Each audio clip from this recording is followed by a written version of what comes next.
Hello दोस्तों, तो आज हम आपको बताने वाले हैं कि हमारे बीच हमारे अनुराग ओझा से हो गई बहस, जो कि मीडिया वाले।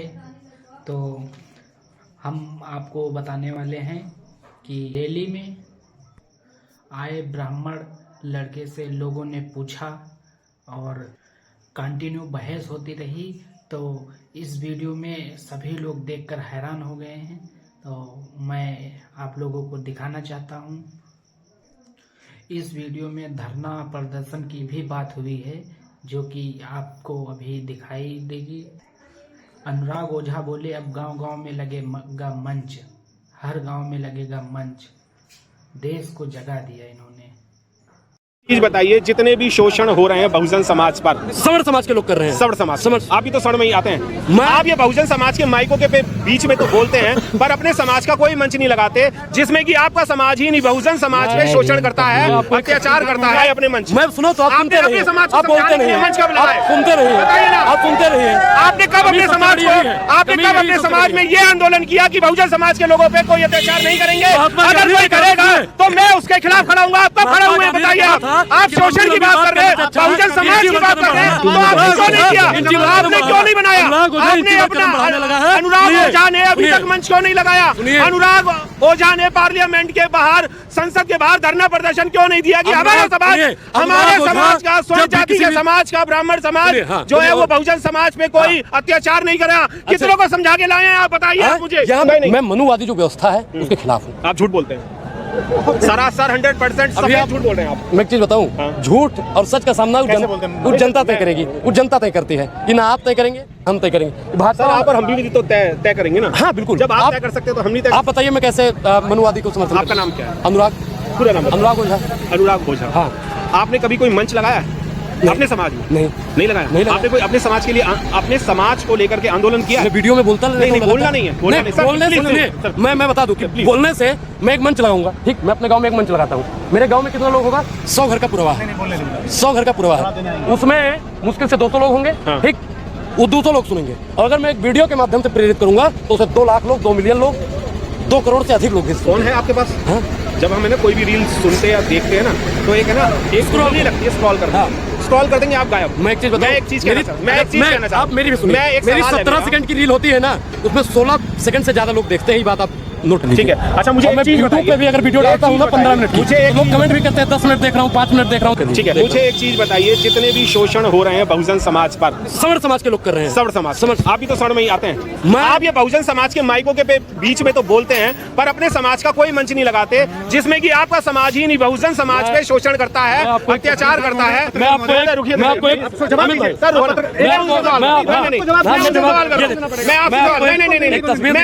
मैं आपसे सवाल करूंगा तो बिल्कुल करूंगा। नहीं, लूंगा, मैं आपसे भी लूंगा। आप बीच में नहीं बोलेंगे सर।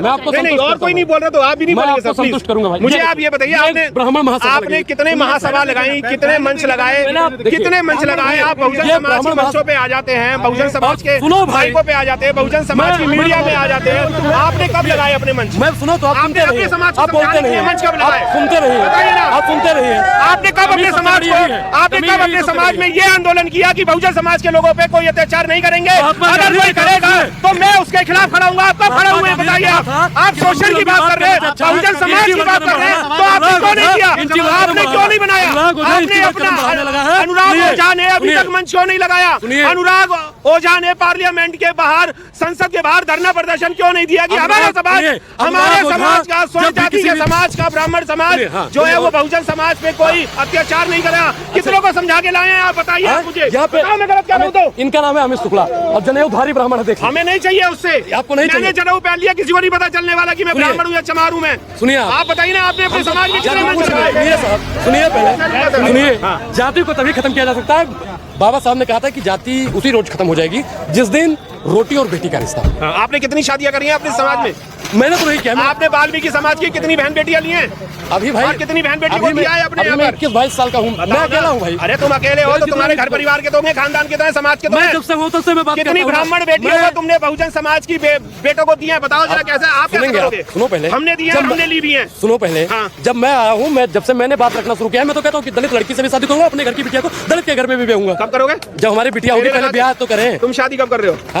शादी बहुत जल्दी करेंगे। कौन से समाज से कर रहे हो?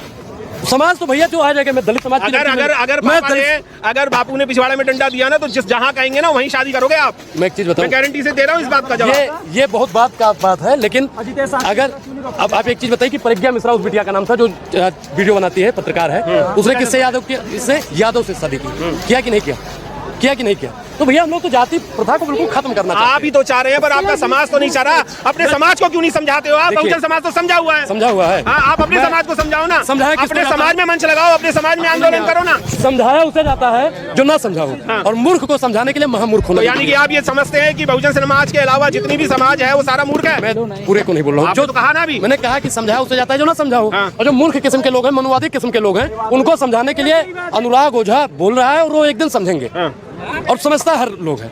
अगर साम से नहीं समझेंगे तो दाम से समझेंगे, दाम से नहीं समझेंगे तो दंड से समझेंगे, दंड से नहीं समझेंगे तो भेद से समझेंगे। क्योंकि जब रावण चलता था तो चला तो दशानन डोलता नहीं, तो लोग डर रहे थे। और एक समय ऐसा है कि लोग डर से बाहर निकले। और जिस दिन हमारा बहुजन समाज एकजुट होकर 85% से ज्यादा आबादी है, आज भी 85% से ज्यादा आबादी है, वो 1 मिनट में चाहे ना तो यहाँ पे प्रधानमंत्री खड़ा कर सकता है। यहाँ पे कि चंद्रशेखर रावण आज अकेला सांसद वहाँ पे है, कि चाहे तो पूरा 543 सांसद वहाँ पे 45 सांसद खड़ा हो सकता है। कब? जब बहुजन समाज इकट्ठा होगा तब। और आपको मैं बता दूं कि उत्तर प्रदेश में, मैं उत्तर प्रदेश से आता हूँ, उत्तर प्रदेश की बात करता हूँ, आज भी हमारा बहुजन साथी भले ही मुझे अनफॉलो कर दे, अनुराग ओझा गुंडा को भले ही अनफॉलो कर दे, लेकिन मैं कड़वा सत्य बोलने जा रहा हूँ कि आज उन्होंने मायावती जी को दरकिनार किया, वो भूल गए।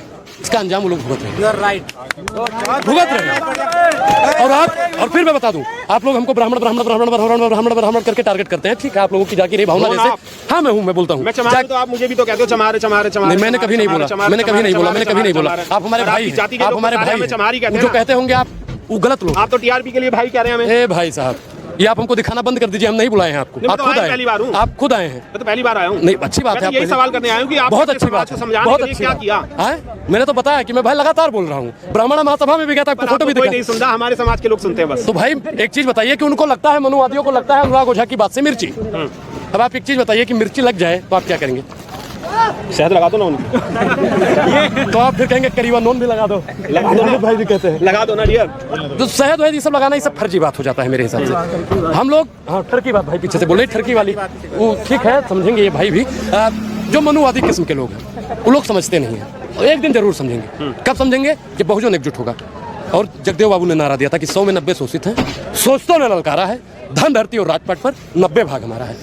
ज्ञानेश्वर मिश्र का आपने नाम सुना होगा, आप काबिल पत्रकार दिख रहे हैं, आपके सवालों से भी पता चलता है। ज्ञानेश्वर मिश्र बहुजनों की बात करते थे, आज के समय पर उनको छोटा लोहिया भी कहा जाता है। करते थे कि नहीं करते? ईश्वर चंद्र विद्यासागर ब्राह्मण थे, दलितों की बात करते थे, सरकारी नौकरी का भी त्याग किया था। आज तो सरकारी नौकरी के लिए लोग लाठी डंडा खा रहे हैं। तो हमारा जो लड़ाई है हमारी पूरे सिस्टम से है। जब तक इस देश में आप ये सुन लीजिए ना, मैं इसी में तो बात का ही तो जवाब दूंगा। जब मेरे पे क्वेश्चन आएगा मैं तभी तो आपसे आंसर लूंगा ना। यही एक हमारा काम है बस। ऐसे नहीं है कि मूक दक्षर बन के आपके आगे माइक। नहीं, आप बोलिए। ये सवाल नहीं, मैंने आपको बकबक नहीं कहा। नहीं, ऐसा मैं कोई अनुचित शब्द यूज नहीं करता। मेरे अंदर तो मनुवाद है ही नहीं भाई साहब, आपके सर से ही मनुवाद दिखाई। देखिए, ये मनुवाद की पहचान नहीं है। मनुवाद की क्या पहचान? खिटपिट बोले करे ना काम, ये होते हैं मनुवाद की पहचान।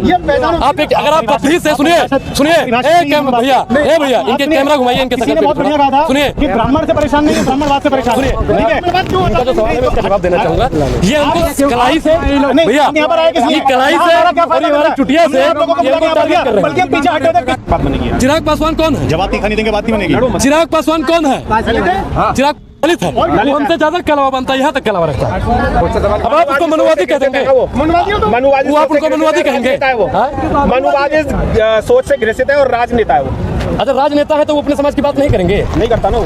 नहीं, बिल्कुल करते। 21 तारीख को मैंने देखा है, अमित भाई भी वहाँ पे मौजूद थे। 21 तारीख को उनके लोग आए हुए थे जंतर मंतर पर। और मैं कहता हूँ कि जो भी हमारे आंदोलन में आता है, हम उसकी जाति और मजहब नहीं पूछते हैं। ये बात हमको महात्मा फुले ने सिखाई थी। अगर जो लोग महात्मा फुले को मानते होगा और वीडियो को देखता होगा, वो अगली बात से नहीं पूछेगा। इतने सारे आपने महापुरुषों के नाम लिए जो स्वर्णकाश से थे, उन्होंने आंदोलन किए, उन्होंने बहुजन समाज की बात की, और उनकी बात से भी अभी तक ब्राह्मण समाज जो है वो समझ नहीं पाया। तो जो सुप्त चेतना में, जो सुप्त चेतना में पड़े हुए ओझा साहब अगर इतनी बेबाकी तरीके से बोल रहे हैं तो क्या समाज, आपका समाज समझेगा? बिल्कुल, जो सुप्त चेतना में पड़े हुए मैं उन्हें जगाने आया हूँ, देशद्रोहियों को उनकी औकात दिखाने आया हूँ। जो हमारे दलित भाइयों को अछूत समझता है, दाढ़ी और टोपी देखकर मुसलमानों को मारता है, घोड़ी चढ़ने पर दलितों को मारता है, संविधान को उल्टा सीधा बोलता है, उनकी एक ही दवाई है, मनुवाद की 3 दवाई, फलाना फलाना फलाना और फलाना। लोग समझ गए होंगे मैंने क्या कहना चाहता हूँ। बहुत बहुत धन्यवाद। धन्यवाद। तो दोस्तों, आपने सुना अनुराग ओझा कैसे लोगों से बात कर रहे हैं, और मुझे यकीन है आपको इनकी बात पसंद आई होगी।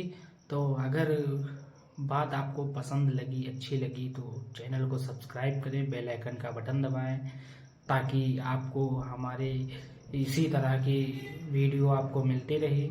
तो चलते हैं अगली वीडियो में, तब तक के लिए गुड बाय।